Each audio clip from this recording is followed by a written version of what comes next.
ঢাকা শহর আয়শায় আমার আশা পুরাইছে।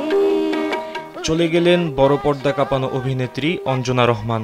লাল লাল নীল নীল বাতি দেখা নয়ন জুড়াইছে।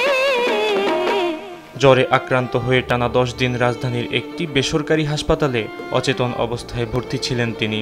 অবস্থার অবনতি হলে গত 1 জানুয়ারি তাকে স্থানান্তর করা হয় বঙ্গবন্ধু মেডিকেলে। পরীক্ষা নিরীক্ষায় ধরা পড়ে রক্তে সংক্রমণ। সেখানেই গত রাত 1:10 মারা যান তিনি। মৃত্যুর সংবাদ শুনে রাতেই হাসপাতালে আসতে থাকেন তার দীর্ঘদিনের সহকর্মী ও শুভানুধ্যায়ীরা। এ সময় হাসপাতালে আবেগ আপ্লুত হয়ে পড়েন তার স্বজন ও সহকর্মীরা। অনেকেই কিন্তু যোগাযোগ করতে পারেন। এটা আমাদের জন্য অনেক বড় কষ্টের বিষয় যে আমরা ইউনাইটেডে আজকে ওনার শেষ বিদায়ে আমরা সবাই আসতে পেরেছি। এই কিছুক্ষণ আগে আমি গেছি, আমি ভাবছি একটা মিরাক্কেল হবে, এবার আপু ফেরত আসবে। আমি বাসে যে বসতেও পারিনি, আরে ফোন দিয়ে বলে আপু তাড়াতাড়ি আসেন, সবাইকে জানান।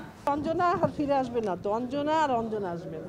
তবে সে যে কর্ম করে গেছে, তার যে এই বাংলা চলচ্চিত্রে যে তার কাজ আছে, এগুলোর মাঝে সে বেঁচে থাকবে। এ সময় চলচ্চিত্র শিল্পী সমিতির সভাপতি মিশা সওদাগর জানান, শনিবার বাদ জোহর চলচ্চিত্র উন্নয়ন কর্পোরেশন এফডিসিতে তার জানাজা অনুষ্ঠিত হবে। ইনশাল্লাহ ওই এফডিসিতে বাদ জোহর ইনশাল্লাহ এটা জানাজার নামাজটা হবে। ফ্যামিলিগতভাবে একটা ব্যবস্থা করা আছে, ওনার বোনজামাই আমাকে বলেছে, সেটা জুরাইন, রাইট? ওনাদের আত্মীয় আছে না? নায়িকা অঞ্জনা বাংলাদেশের চলচ্চিত্রের পাশাপাশি আন্তর্জাতিক অঙ্গনেও বেশ সুপরিচিত মুখ ছিলেন।